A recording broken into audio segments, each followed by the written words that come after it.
स्वागत है आप सबका मेरे एक नई वीडियो में। आज आपके लिए मैं लेके आया हूँ एप्रिलिया RS 457। ये वीडियो के अंदर हम ये बाइक को बहुत ही अच्छे से चलाएंगे, इसके बारे में बात करेंगे। चलने में कैसी है, माइलेज कितना है, ऑन रोड प्राइस कितना है, टॉप स्पीड कितनी आपको मिल सकती है, इंजन कैसा है, सिटी में चलाने लायक है या फिर ज़्यादा गर्म होता है, हर एक चीज़ के बारे में हम डिटेल में बात करेंगे।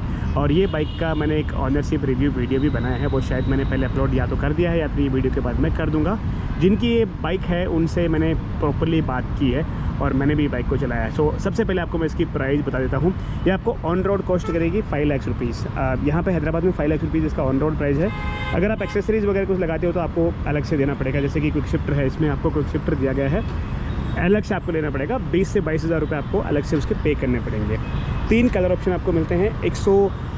ऑलमोस्ट 175 किलो की बाइक है। ग्राउंड क्लियरेंस इन्होंने कुछ मेंशन नहीं किया है, बट ग्राउंड क्लियरेंस मेरे हिसाब से 150 mm का होना चाहिए। और जो ऑनर है ये इस बाइक के, उन्होंने बोला कि कोई भी इशू नहीं है ग्राउंड क्लियरेंस से।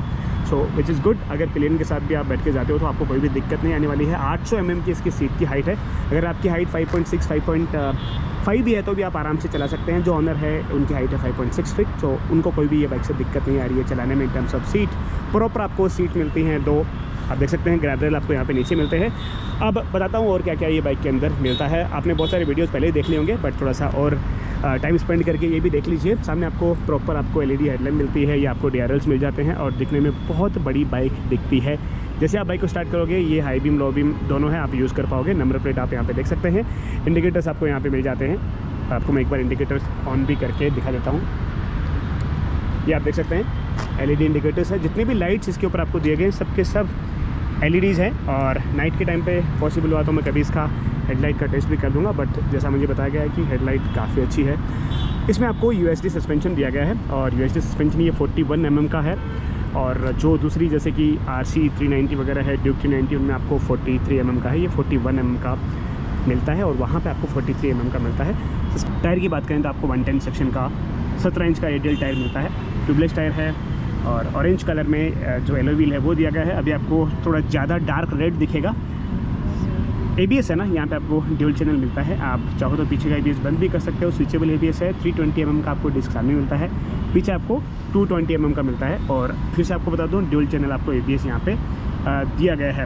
ब्रेकिंग के बारे में आपको मैं आगे बताने वाला हूँ, बिकॉज बहुत ही कंट्रोवर्शियल चीज़ है ब्रेकिंग इसकी, तो आपको मैं आगे बताने वाला हूँ। ये देखो कितनी ब्यूटीफुल दिखती है, बहुत ही बड़ी बाइक दिखती है। आपको कैमरे में उतनी बड़ी नहीं दिख रही होगी, बट रियल लाइफ में बहुत बड़ी दिखती है। यहाँ पे आपको थोड़ा सा फिंच वगैरह दिए गए हैं। इंजन की बात करें तो 457 cc का पैरेलल ट्विन इंजन है। 2 सिलेंडर आपको मिलते हैं। एग्जॉस्ट आपको नीचे मिलता है अंडरबेली। और पावर आउटपुट है 47.6 PS का। 43.5 Nm का आपको टॉर्क मिलता है। बहुत ही पावरफुल बाइक है।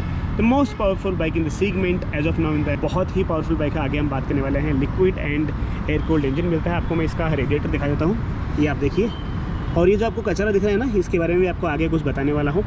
छोटा सा मडगार्ड आपको दिया गया है। यहाँ पे ये भैया ने एक्सटेंडर लगाया है, जिससे क्या है और ज़्यादा लंबा हो चुका है ये। मेरे हिसाब से यहाँ पे एक्सटेंडर इन्होंने लगाया है, ये आप देख सकते हैं। नहीं तो पूरा मिट्टी इनके मुंह पे आ रहा था ये साइड से निकल के।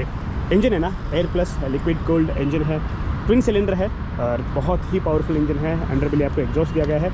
एप्रिलिया रेसिंग वहाँ पे लिखा गया है। पीछे आप देखोगे तो बाइक कुछ ऐसी दिखती है। पीछे का टायर आपको 150 सेक्शन का मिलता है, 150/60। AB रेडियल आपको टायर मिलता है।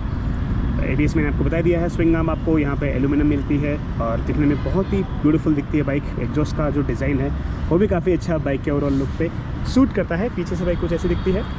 टेल लैंप आप देख लो क्लोजली। ये यहाँ पे आपको ग्रैब रेल्स दिए गए हैं। इंडिकेटर्स आपको LED मिलते हैं।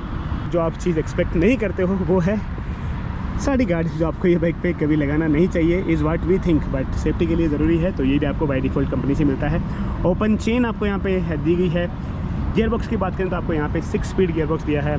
स्लीपर एंड असिस्ट क्लच मिलता है। यहाँ पे इन्होंने क्विक शिफ्टर लगाया है, मतलब 5 लाख की बाइक लेने के बाद में भी आपको क्विक शिफ्टर नहीं मिलता है। नॉट श्योर कि ये क्यों नहीं दिया गया, बट इसके लिए इन्होंने 22,000 रुपये लगाए हैं। साइड स्टैंड आपको कट ऑफ सेंसर दिया जाता है। मिडिल स्टैंड आपको नहीं मिलता है। 13 लीटर का आपको पेट्रोल टैंक दिया गया है। ये ओबियसली इन्होंने बाद में लगाया है, ये आपको कंपनी से नहीं मिलता है। एप्रिलिया रेसिंग यहाँ पे लिखा गया है एंड प्रॉपर एक फुल फेयर्ड बाइक है। इसे भी आप देख सकते हैं। हाई बीम लो बीम का आपको यहाँ पे बटन दिया गया है। और एक चीज़ आपको बता दूँ, इसमें आपको adjustable clutch and brake lever नहीं मिलते हैं। तो भाई कॉस्ट कटिंग बहुत की गई है यहाँ पे भी आप देख सकते हैं, ताकि ये सिस्टम कंसोल ऑपरेट करने के लिए आपको बटन दिए गए, high beam, low beam and pass का स्विच आपको यहाँ पे दिया गया है। सिंगल हॉर्न मिलता है एक्टिवा वाला, जो आवाज़ है ना सेम वैसा ही है। क्लिप ऑन मिलते हैं, प्रीलोड एडजस्ट आप कर सकते हैं एंड पीछे जो सस्पेंशन आपको दिया गया है ना उसको भी आप एडजस्ट कर सकते हो, प्रीलोड एडजस्ट करने का ऑप्शन मिलता है। पीछे आपको बोनस शॉक मिलता है। बाकी इन्होंने यहाँ पे मोबाइल होल्डर लगाया है। ये इंजन ऑन एंड ऑफ, यहाँ पे मोड सेलेक्ट करने का बटन दिया गया है। बाकी और कुछ आपको यहाँ पे देखने को नहीं मिलता है। ये आपको 5 इंच की TFT स्क्रीन मिलती है। थोड़ी सी आपको स्क्रीन ऐसे हिलती हुई नज़र आएगी, बट रियल लाइफ में नहीं हिल रही है। हर चीज़ आपको यहाँ पे देखने को मिलती है। 3 राइडिंग मोड्स मिलते हैं और बाकी जो फुल पावर है ना वो आपको स्पोर्ट मोड में मिलता है। City, rain and sport 3 mode आपको मिलते हैं। ट्रैक्शन कंट्रोल मिलता है। पीछे का ABS आप ऑफ कर सकते हैं। ब्लूटूथ की कनेक्टिविटी मिलती है आपको और बैटरी परसेंटेज वो सब आपको यहाँ पे देखने को मिलता है। कितनी वोल्टेज है वो सब आपको यहाँ पे देखने को मिलता है। लैप टाइमर देखने को मिलता है। नेविगेशन टर्न बाई टर्न देखने को मिलता है। कॉल्स की डिटेल्स आपको यहाँ पे सब मिल जाता है। तो ये सब आपको यहाँ पे दिया जाता है। एवरेज जो फ्यूल एफिशिएंसी है वो भी आपको दिखा देता हूँ कि कितनी यहाँ पे मिल रही है। 22.1 किलोमीटर पर लीटर आगे आपको मैं बताने वाला हूँ एक्चुअल माइलेज क्या मिलता है। सो ये है ओवरऑल बाइक का वॉक अराउंड। अब इसको हम लेके चलते हैं राइड पे एंड चलने के टाइम पे बात करेंगे कि भाई चलने में कैसी है, टॉप स्पीड कितनी ये टच कर पाती है। तो सीधा आपको मैं हाईवे पे मिलता हूँ। सीधा एग्जॉस्ट की साउंड ये बाइक की सुना देता हूँ।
सबसे पहले हम बात करते हैं बाइक के इंजन के बारे में। परफॉर्मेंस के बारे में बात करें तो भाई स्पोर्ट मोड में डालो, हर एक RPM में, हर एक रेव रेंज में आपको तगड़ी पावर मिलने वाली है।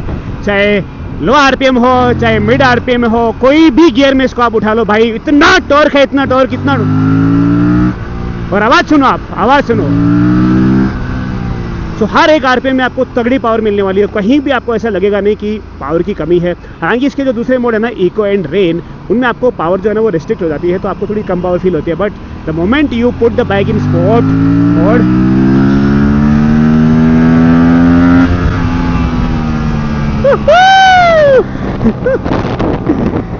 वाह मज़ा आ गया।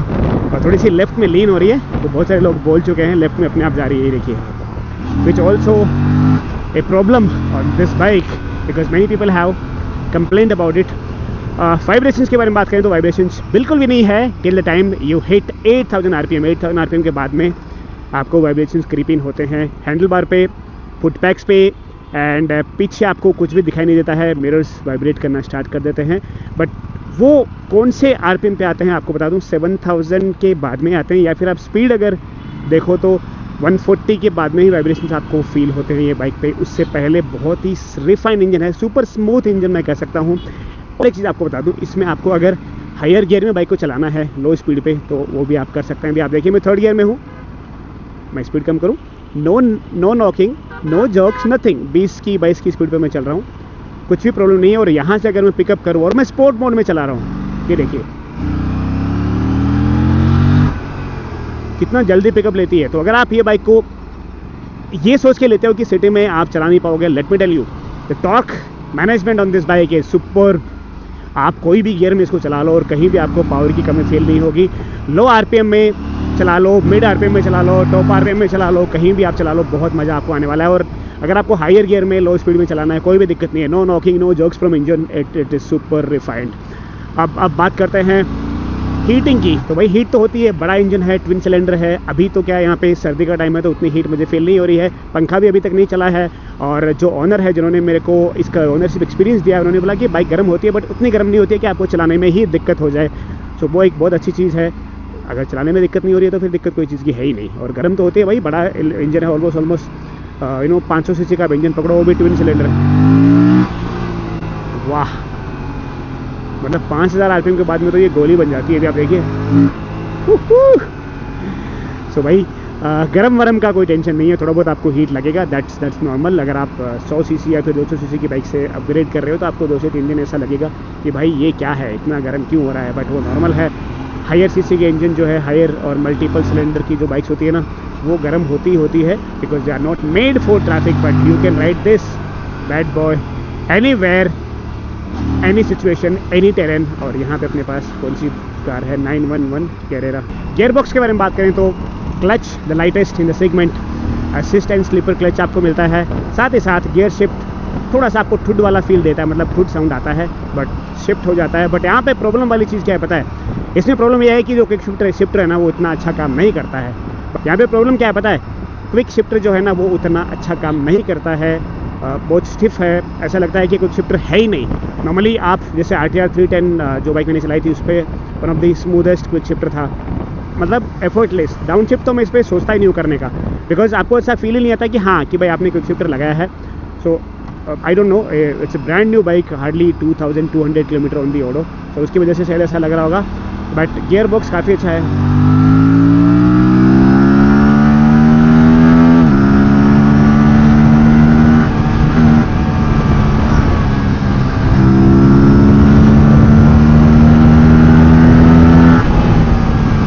बस ये मज़े हैं इसके।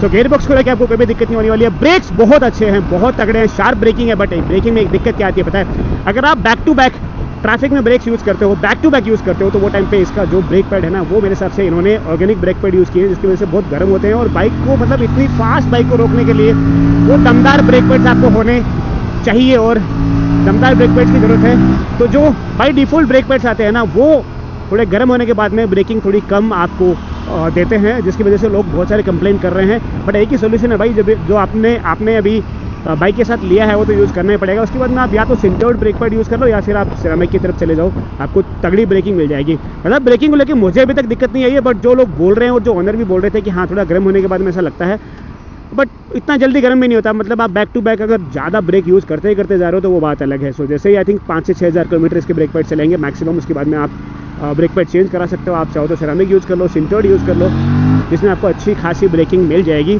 बट ब्रेक्स को लेके मुझे अभी तक कोई भी दिक्कत नहीं हुई। पीछे का ब्रेक काफ़ी अच्छा है। थोड़ा सा जो ABS है उसका इंटरवेंशन ज़्यादा है, मतलब ज़्यादा जल्दी इंटरवीन कर लेता है ABS, तो वो एक मुझे ऐसा लगा। हाँ थोड़ा सा और सेंसिटिविटी जो है ना पीछे के ABS की, वो कम हो सकती थी। एनीवेज आपको बंद करना है तो उसको आप बंद कर सकते हैं, बिकॉज पीछे का ABS बंद करने का ऑप्शन मिलता है। देखो कितनी क्विक है ये। सस्पेंशन की बात करें तो पीछे का सस्पेंशन जो है ना स्टिफ है, काफ़ी स्टिफ है। छोटा आपको जो गड्ढे वड्ढे ना वो फील होते हैं, विच इज़ नॉर्मल, बिकॉज आपको हाई स्पीड पे अगर भगाना है तो सस्पेंशन स्टिफ रहना ज़रूरी है। और आपको मैंने स्टार्टिंग में बताया कि इसमें आपको प्रीलोड एडजस्ट करने के ऑप्शन मिलते हैं, पीछे का और सामने का सस्पेंशन दोनों ही। सामने का सस्पेंशन ईजिली पोथोल को ऑब्जर्व कर लेता है, एंड आपको साथ ही साथ हाई स्पीड पे स्टेबिलिटी काफ़ी अच्छी मिल जाती है। बाइक कॉर्नरिंग कर लो, कितनी भी तगड़ी इस पर कर लो, मज़ा आ जाएगा आपको। और हाई स्पीड पे बहुत ज़्यादा स्टेबल है ये बाइक, और भाई क्या क्विकली निकल जाती है। थर्ड गियर में, आई थिंक सेकंड गियर में था मैं, बहुत ही क्विकली ये नीचे से निकल गई। सो टॉर्क नेक्स्ट लेवल है इसका। थोड़ा सा अगर आपको और सॉफ्ट सस्पेंशन चाहिए तो आप प्रीलोड एडजस्ट करने का आपको ऑप्शन दिया है, उससे आप एडजस्ट कर सकते हो। पीछे का सस्पेंशन भी आपको एडजस्ट करने का ऑप्शन देता है, तो वो भी आप यूज़ करके इसको थोड़ा सॉफ्ट कर सकते हो। बट आई वुड से कि कंपनी ने जो आपको सेटिंग दिया है वही आप यूज़ करिए, ताकि आपको हाई स्पीड स्टेबिलिटी अच्छी मिले। हाई स्पीड पे तो अल्ट्रा स्टेबल है। इन्होंने 195 किलोमीटर की टॉप स्पीड अचीव की है, 195 किलोमीटर पर आवर की स्पीड अचीव की है। और मेरे पास यहाँ पे रोड नहीं है। नेक्स्ट टाइम कभी इनसे मिलेंगे तो फिर से हम इसका टॉप स्पीड टेस्ट करेंगे। अगर आपको टॉप स्पीड टेस्ट देखना है तो आप मुझे नीचे कमेंट करके ज़रूर बताएं। अब हम बात करते हैं सीटिंग पोस्चर के बारे में। तो सीटिंग पोस्चर की सीधी सी बात है, देखो सुपर स्पोर्ट्स है बाइक, तो थोड़ा सा आपको लीन होके बैठना पड़ेगा। बट जो टैंक का डिज़ाइन है ना वो आपके स्टोमक को, आपके पेट को अच्छे से ग्रैब कर लेता है, तो आपको ज़्यादा पूरा जो वजन है ना आपके बैकबोन पे नहीं पड़ता है, हाथ पे नहीं पड़ता है। मतलब एग्रेसिवनेस की बात करूँ तो ये R15 से बहुत कम एग्रेसिव है, और जो RC 390 है उससे और कम एग्रेसिव है। उसका रीज़न ये है कि ये हैंडल बार तो बहुत नीचे है, बट इसका जो सपोर्ट है ना टैंक का, वो मिलने की वजह से हमें क्या उतना प्रॉब्लम होता नहीं है। मतलब उतना ज़्यादा फील नहीं होता है। सो सीटिंग पोस्चर सुपर स्पोर्ट्स वाला है, टक इन आप कर सकते हो अच्छे से। यहाँ पे इन्होंने यहाँ पे चार्जर लगा के रखा है।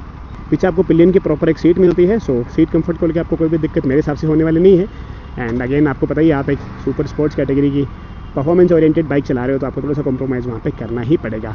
रही बात माइलेज की, तो माइलेज मैंने आपको दिखाई दिया कि 22.1 किलोमीटर पर लीटर का माइलेज मिल रहा है। और ये ज़्यादा चलाते हैं सिटी में ही, तो सिटी में आपको अगर 20-22 का मिल रहा है तो बहुत अच्छा है।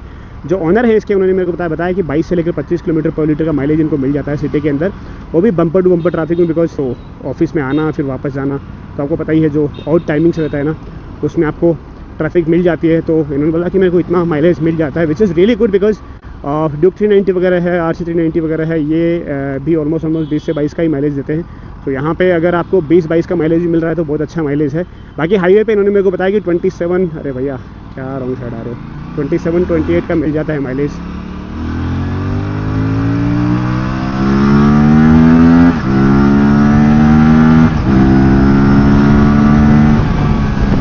तो भाई उड़ने के लिए रेडी है, ये भाग जाती है। फर्स्ट गियर में तो ऐसा उठ के गिर रही है सामने से।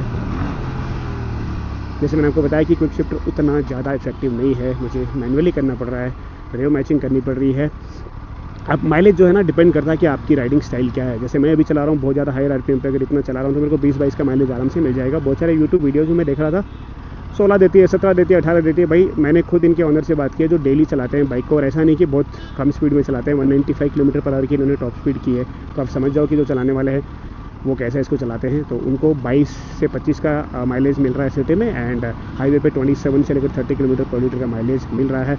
अब रही बात सर्विस कॉस्ट की, तो 3500 रुपीज़ आपको फर्स्ट सर्विस का देना पड़ेगा, विच इज़ मतलब फॉर द कंज्यूमेबल्स, जैसे कि इंजन ऑयल वगैरह है, बाकी चेकअप है, उसके लिए आपको देना पड़ेगा 3500 रुपये, जो मेरे हिसाब से जो बाइक की कैटेगरी है उसके हिसाब से कमी है।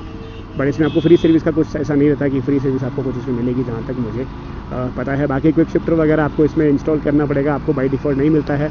मतलब 5 लाख की गाड़ी आप सेल कर रहे हो और आप एक one of the most powerful bike sale कर रहे हो, एक चीज़ अगर ऐड कर देते तो कुछ नहीं होता, 5-10 हज़ार को और ले लेते। ये भाई आजा आजा आजा आजा भाई भाई भाई, अच्छा क्या इंडिकेटर देखे है भैया, नहीं तो मैं घुस जाता था। बाकी high speed stability next level है भाई। ये बाइक किसको लेनी है पता है, ये बाइक उसको लेनी है जिसको परफॉर्मेंस से मतलब है, जिसको लुक से मतलब है, जिसको क्वालिटी से मतलब है। उसको नहीं लेनी है जो बार बार माइलेज चेक करेगा। देखो when you sit on this bike, इसकी परफॉर्मेंस आप जब टेस्ट करते हो, जब इसको भगाते हो ना, तब आप माइलेज के बारे में लिटरली भूल जाते हो। मतलब अभी आप देखिए,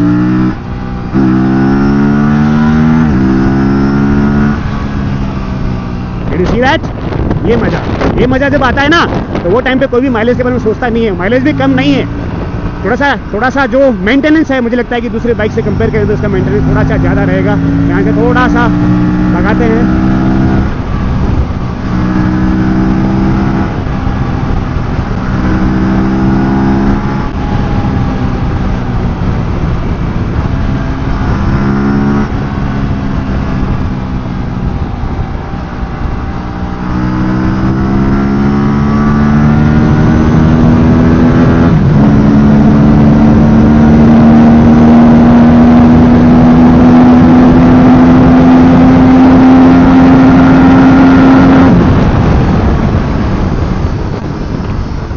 भाई 5th गियर में ऑलमोस्ट 180 किलोमीटर पर आवर की स्पीड मैंने अचीव की, और एक गियर और अभी बाकी था। मेरे हिसाब से 200 आराम से ही चली जाती है। और हाई स्पीड पे भाई क्या स्टेबल है, वेरी मच स्टेबल, मज़ा आ गया। और यहाँ पे एक बड़ा सा स्पीड ब्रेकर है, उसके ऊपर से आपको मैं ले जाके दिखाता हूँ बाइक को, और टच नहीं होगा मेरे हिसाब से। और टच नहीं हुआ, काफ़ी बड़ा स्पीड ब्रेकर है तो टच नहीं हुआ। बट ये ऑनर जो है वो बोल रहे थे कि अगर 2 लोग के साथ आप इसको चलाते हो तो बड़े स्पीड ब्रेकर के ऊपर ये टच हो जाती है, बाकी नॉर्मल वाले तो जो स्पीड ब्रेकर है उनके ऊपर से वही आराम से चली जाती है। अगर आपको ये बाइक लेनी है तो आप थोड़े दिन आराम से इसको चलाइए, because it's very powerful bike, it's very powerful bike. आपको थोड़ा सा you have to hold on to the horses, और मेंटेनेंस थोड़ा ज़्यादा रहेगा। Obviously it's performance oriented bike, और एप्रिलिया की बाइक है तो आपको बताइए पार्ट्स थोड़ा महंगा मिलेगा। साथ ही साथ जो अवेलेबिलिटी है पार्ट्स की वो भी थोड़ी सी मुझे लगता है कि लेट ही होगी। 1.5-2 महीना आपको आराम से वेट करना पड़ेगा अगर मेजर पार्ट कुछ होता है। बाकी छोटे मोटे पार्ट तो आपको कोई दिक्कत नहीं होने वाली है, मिल जाएंगे, because this is made in India, तो उसमें आपको कोई दिक्कत नहीं होने वाला है। तो ये था मेरा एक्सपीरियंस ये बाइक को चलाते हुए। अब कुछ चीज़ें और है जो मुझे लगता है कि इसमें इंप्रूव की जा सकती है। देयर आर फ्यू थिंग्स जो ये बाइक पे मुझे लगता है कि इंप्रूव होनी चाहिए। पहली चीज़ तो ये है कि इसका जो हैंडल बार है ना, ये टच होता है। अगर आप ग्लव्स पहन के इसको चला रहे हो ना, तो ये यहाँ पे टच होगा, ये आप देख सकते हैं। और ये स्पेशली जब आप ट्रैफिक में टर्न करते हो ना, वो टाइम पे आपको बहुत बार बार टच होगा। You have to get used to it. और सुपर स्पोर्ट्स कैटेगरी की बाइक है, फुल्ली फील्ड बाइक है, थोड़ा सा आपको कंप्रोमाइज़ यहाँ पे करना ही पड़ेगा। इसके अलावा जो व्यू है मिरर्स का, वो मेरे हिसाब से बहुत ही ख़राब है। मतलब पीछे आपको कुछ दिखता ही नहीं है, बिकॉज ऑफ द प्लेसमेंट पीछे आपको कुछ भी नहीं दिखेगा। तो ये एक चीज़ मुझे लगता है कि थोड़ा सा इंप्रूव की जा सकती थी। इसके अलावा मैंने आपको दिखाया कि ये लेफ्ट में लीन होती है, बहुत ज़्यादा लीन होती है। आप स्ट्रेट में छोड़ो उसको, मतलब स्ट्रेट ऐसा छोड़ दो, अपने आप लेफ्ट में चली जाएगी। और ये बहुत सारे लोगों ने रिपोर्ट किया है कि हाँ, ऐसे लेफ्ट में चली जा रही है। इसके अलावा मैंने आपको मडगार्ड जो बताया था ना, सामने का मडगार्ड इतना छोटा है कि जब भी आप बारिश में चलाते हो ना, तो यहाँ से कचरा आपके मुंह पे गिरता है, आपके हेलमेट पे गिरता है। सो वो एक चीज़ मुझे लगता है कि इन्होंने तो उसका टेक केयर कर लिया, बिकॉज इन्होंने एक्सटेंड कर लिया मडगार्ड। इसके अलावा इसका जो हॉर्न है ना, वो भी काफ़ी वीक है। अब देखिए, मैं ऑन कर देता हूँ, तो काफ़ी वीक है। मतलब एक स्कूटर का जो हॉर्न है ना, वो भी इससे लाउड होता है। बट एनीवेज, जब आपको ये बाइक आती हुई दिखाई देगी ना, तो ये सुनाई भी देगी। तो मुझे नहीं लगता कि आपको कोई दिक्कत होगी इसके हॉर्न को लेके, बिकॉज ये वाली जो साउंड है ना, ये अपने आप लोगों को हटा सकती है सामने से। तो भाई ये था मेरा एक्सपीरियंस। आपको बाइक कैसी लगी? अगर आपको और कुछ जानना है बाइक के बारे में, आप डायरेक्टली मुझे इंस्टाग्राम पे पिंग कर सकते हैं। मेरा इंस्टाग्राम आईडी है biker Prakash Chaudhary. This is one of the best bike I have ever ridden in this category. मज़ा आ गया चला के। It is beast, crazy amount of torque, दिखने में नेक्स्ट लेवल है, बहुत अच्छी है, साउंड बहुत तगड़ा है। आपको ये वीडियो पसंद आया तो प्लीज़ लाइक करें। मैं आपको मिलता हूँ नेक्स्ट वीडियो में। तब तक के लिए Jai Hind, Vande Mataram, ride safe and always wear your helmet. Bye bye, take care.